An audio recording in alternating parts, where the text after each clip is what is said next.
Tonight, a silent killer stalks Russian troops across the frozen Donbas, Ukraine's brutal winter. The darkness is thick, the air is sharp, and every breath hangs in the frigid air, a visible reminder of the merciless cold that has descended upon the front lines. The snow muffles the sounds of war, but it cannot hide the suffering it brings.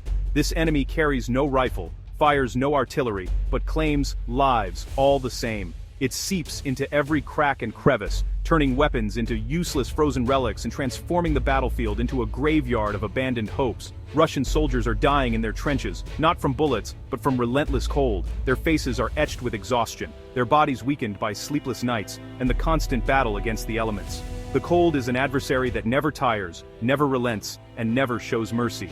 Hypothermia, frostbite, and disease are rampant in poorly supplied units.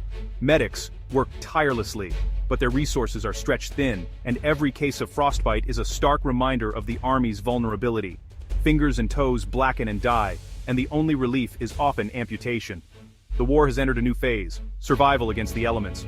The front lines are no longer defined by shifting trenches, but by the struggle to stay alive through another freezing night. The snowstorm is as much an enemy as any opposing soldier.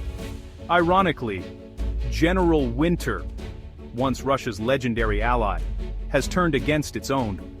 In past wars, the Russian winter was a weapon that broke invaders. Now, it is Russian soldiers who are broken, their morale eroded by the same cold that once protected their ancestors.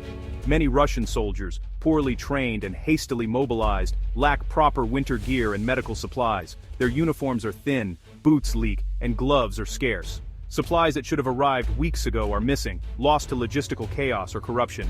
They huddle in frozen trenches, often without heat or hot food for days. Meals are cold, water freezes in canteens, and the only warmth comes from shared body heat and the hope that morning will bring relief. Makeshift shelters become icy tombs as temperatures plummet. The ground offers no comfort, only a biting chill that seeps into bones. Sleep is fitful, haunted by dreams of warmth and the fear of never waking up. The daily struggle is not for territory, but for warmth and survival. Every hour is a test of endurance, every night a battle against the creeping numbness that signals the onset of frostbite or worse. This crisis exposes catastrophic failures in Russian military planning. Supply lines are choked by snow and ice, vehicles break down, and commanders are left scrambling to improvise solutions that never come fast enough. The Kremlin expected a swift victory, never preparing for a drawn-out winter campaign. The grand parades and confident speeches in Moscow now seem a world away from the bleak frozen misery of the front. Now, that lack of foresight is costing lives. Each casualty is a testament to the price of hubris, a reminder that nature is indifferent to politics and pride. Soldiers burn their own equipment for warmth. Frostbite is so common, it's called trench disease.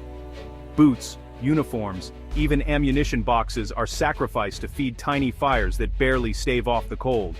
The cold reveals deep weaknesses in the Russian war machine. Tanks freeze, weapons jam, and morale collapses as the reality of winter warfare sets in. The myth of Russian invincibility is melting away, replaced by scenes of desperation and defeat. For centuries, Russia boasted of enduring winter. Now, that myth is shattered.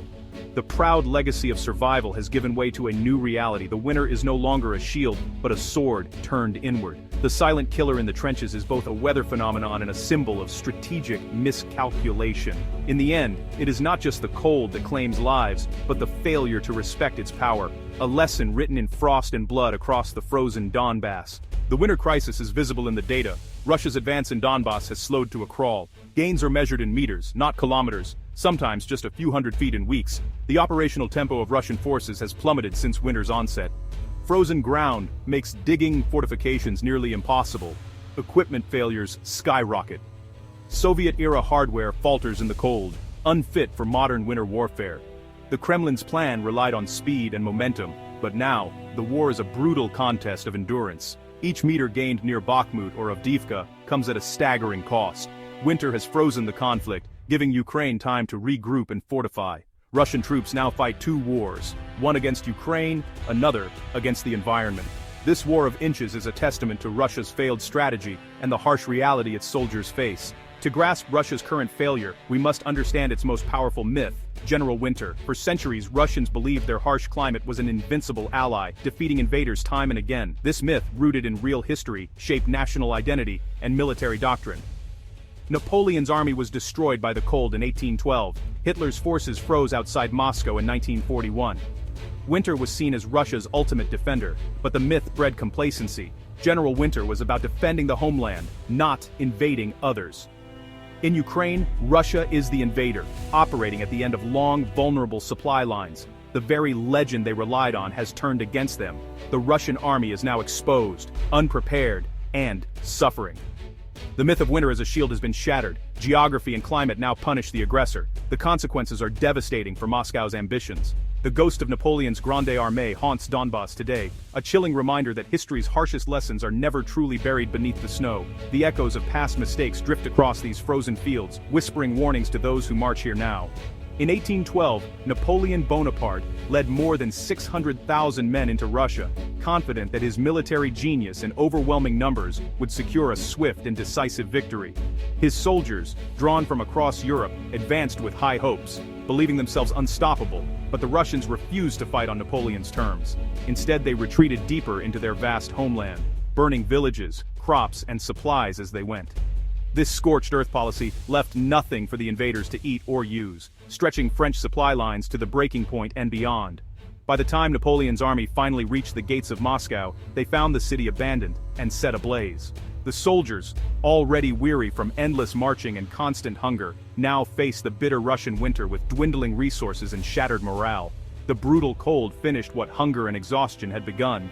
Men froze to death in their sleep. Horses collapsed in the snow, and equipment was abandoned as the army struggled to survive. The once mighty Grande Armée was reduced to a desperate, shivering mass. In the end, fewer than 100,000 soldiers staggered out of Russia alive. Over 500,000 men were lost to starvation, exposure, disease, and relentless attacks. The scale of the disaster shocked Europe and changed the course of history.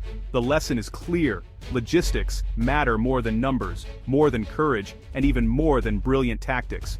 An army marches not just on its feet, but on its stomach, its fuel, and its ability to keep moving forward. Napoleon's downfall was not simply the result of the cold, but of a supply chain that failed to keep pace with his ambitions. Without food, fuel, and warm clothing, even the greatest army in the world can be brought to its knees. Today, in the frozen fields of Donbas, Russia faces its own 1812. Their supply lines stretch for miles, vulnerable to constant Ukrainian attacks and the relentless assault of winter itself. Trucks bogged down in snow, convoys are ambushed, and the cold seeps into every weakness. Russian troops, like Napoleon's before them, are often left to fend for themselves, scavenging for firewood, improvising shelter, and struggling to stay warm as supplies run low and support falters. The winter exposes every flaw in their planning, from frozen weapons to malfunctioning vehicles. Every oversight becomes a matter of life and death when the temperature drops and the wind howls across the steppe. The past warns us, an army that outruns its logistics is doomed, no matter how strong or determined its soldiers may be. The frozen wastelands of history are littered with the remnants of those who failed to heed this lesson. Now, as Russian forces struggle through the harsh winter, they are relearning this lesson the hard way. The ghosts of 1812 walk beside them, reminding all who fight in the snow that victory belongs not just to the brave, but to the prepared. In the summer of 1941, Adolf Hitler launched Operation Barbarossa, the largest invasion in history, sending millions of German soldiers eastward into the vast expanse of the Soviet Union. Hitler and his generals were confident, expecting a swift and decisive victory, much like their earlier campaigns in Western Europe. The Wehrmacht surged forward, capturing territory at a breathtaking pace, convinced that the Soviet resistance would crumble before the might of the German war machine. But as the German army pressed deeper into Russia, the sheer scale of the land became apparent.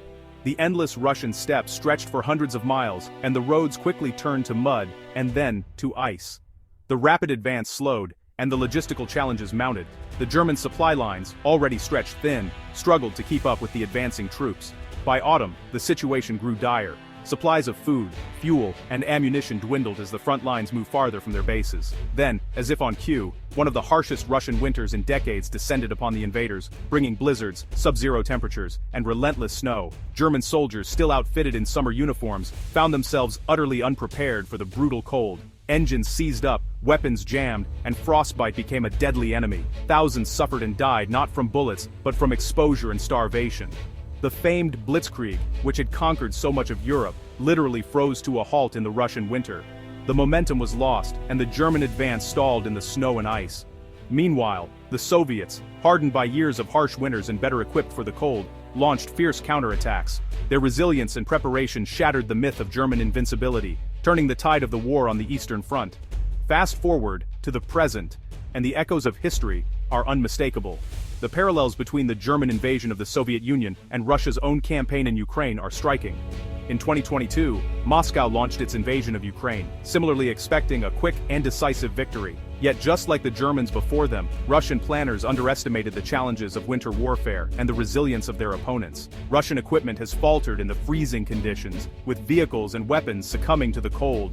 Soldiers, often lacking proper winter gear, have suffered from frostbite and exposure, echoing the hardships faced by the Wehrmacht decades earlier.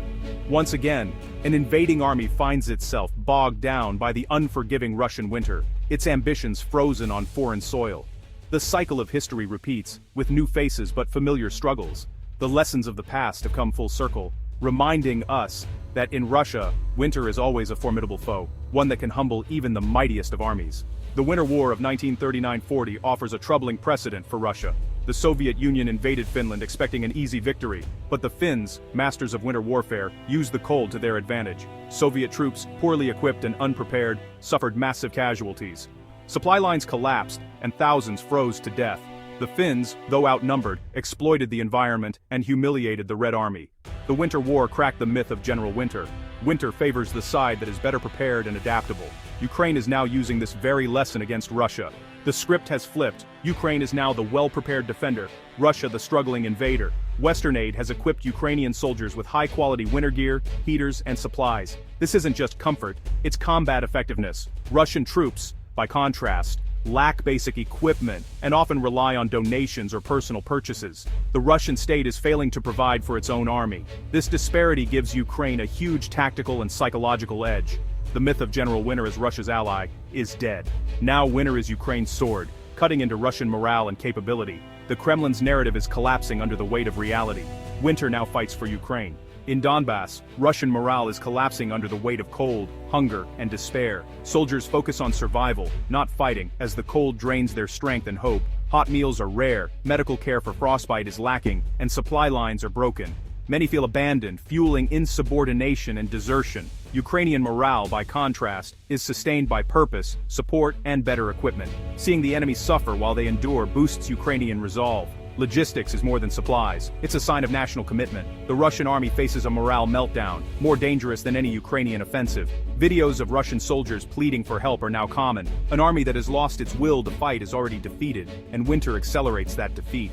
The winter of 2026 marks a turning point in the war. Russia's cherished myth of General Winter has died. The cold is now an adversary. Winter amplified Russia's flaws, poor strategy, corruption, and logistical failure into catastrophe. Ukraine, with Western help, weaponized winter through preparation and morale. Russia's losses in men and equipment will be hard to replace. Morale is shattered. The Kremlin's myths cannot hide the truth from the front lines. The winter hasn't won the war for Ukraine, but it has crippled Russia's ability to win. The story of this winter is a lesson in hubris, a nation blinded by its past, undone by the present.